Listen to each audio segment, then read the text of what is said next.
Thanks so much for joining us for another edition of KFFB's Open Mic program. And we do have a special guest with us right now, and Lillyanne McCool. She has been on our radio program in the past, and we are so excited to have her with us today because, Lillyanne, you have a brand new project that you and your family have worked on. Yes, sir. Well, let's talk a little bit about the project. First, I want to know, how did you get started playing music? Well, my mom tried to teach me fiddle at the age of 5 or 6, but like my brother, I refused, and so I would become a banjo player later on in 4th grade.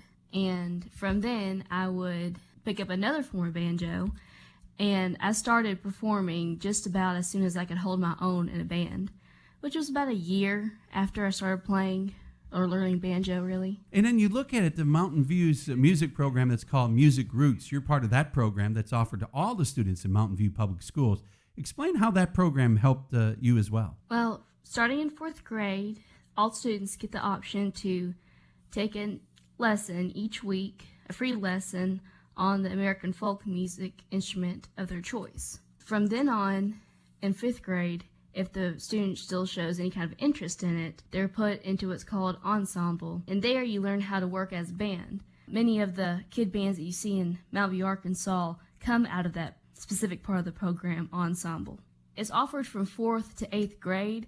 By 8th grade, the students are pretty well grounded in what they want to do with their music. They usually already have personal instruments. The program also gives the students loaner instruments. Sometimes they'll give them to them personally if the person still shows interest in the music by 8th grade. But usually by then, the student has already obtained a actual instrument of their choice. Now, when you're looking at music, I mean, this has become a family adventure. I mean, this is something that your whole family is involved in, correct? Yeah, my whole entire family is basically musically inclined. Some, like my dad and my brother, don't get to perform that often, not like me and mom do, but we still love it. And really anybody that's close to me musically is part of my family. I consider them my family.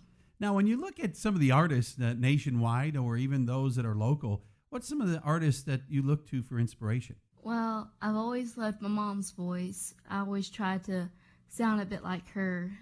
As far as Mountain View goes, I've not heard a more soulful voice in these parts. Musically, all the way around, I like to look up to people like Rick Ferris, Greg Cahill, love Special C. I also love the Lonesome River Band. I love them as well. I like Alison Krauss too, and I love her voice, but they don't really exactly fit into bluegrass that well. But I still like them, and I try to take inspiration from them and kind of fit it into bluegrass. I take what I like from them and try to make it my own in a way. Now, when you look at this new project, tell me how this came about. My mom was really the force that made this CD happen. She kind of told me that we were going to make a solo CD, and we were supposed to go in March of this year, but that was like right when the lockdown happened, so we didn't get to go in. But then in June, we went back in and we set our first track down, and then this November, we went in and laid down the rest and then did the mixing as well. Now, tell us about some of the songs on the project. There's one that talks about the baptism of Jesus. Talk about that for a moment. Yeah, so that is an original by my dad. At least I think half of the songs on the album are original, either by me, by mom and me, or by dad. And dad wrote that one a good while back, and he recorded it with a band called Lift It Up, a gospel bluegrass band back in the day with my mom and my brother and Clinton Johnson, who they're all on the CD actually, but they recorded it first, then we recorded it this year. And essentially what it talks about is it shows the story of Jesus Christ, his baptism and his crucifixion through the viewpoint of an onlooker, someone who is just in the crowd of the many, how most people would have seen him at that time, not just like the prophets or the disciples. It was from what you could call the ordinary man. And I think that's one of the coolest things about that song. Now, another song that I thought was very interesting, When the Music's Done. This is a song that you and your mom, Crystal, co-wrote together as a tribute to all the musicians and artists struggling during COVID.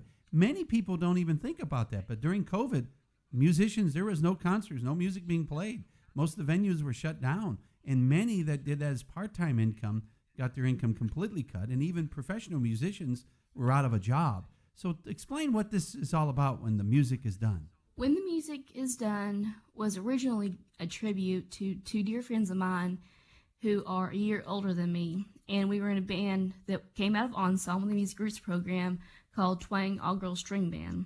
And that band had been together for a very long time, and we were so close, but we were a year apart too. The girls were, and me and the other girl in the group were younger, and so the two were going to be leaving for college within a year, and we realized that that was really going to make the band inactive for a pretty good while. So originally it started as a tribute to them leaving off for college, and also a tribute to the good times we had together.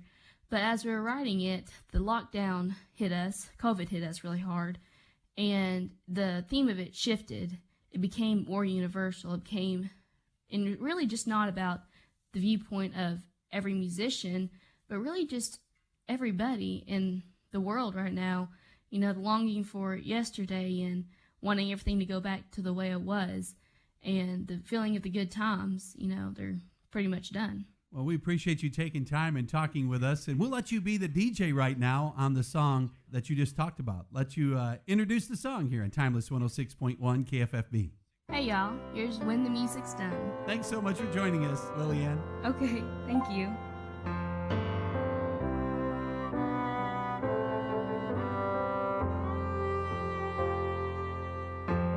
There's no storm that we can't weather when the flowers grow together.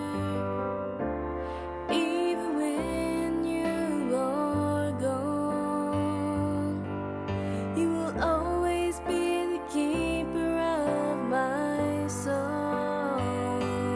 And I wish I could go back in time again with you, my friend. Not to change a single thing, but to live it all again. We were flowers fading in the sun, not knowing that the day would come when the music's done.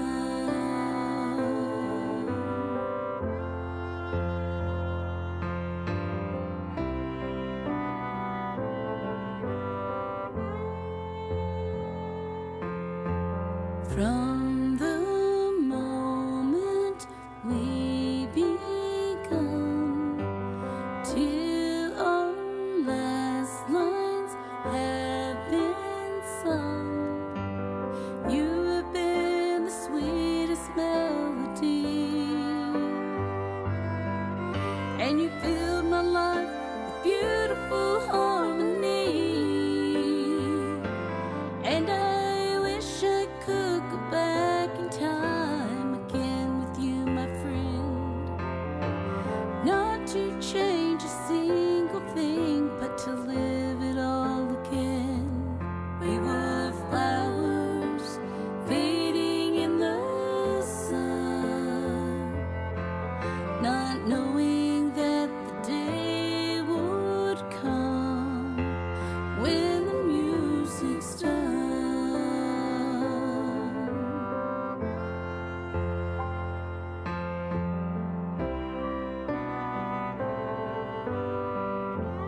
That's Lillyanne McCool here on KFFB's Open Mic. She's from Mountain View, and you can find her music at facebook.com/banjo twang, BANJOTWANG.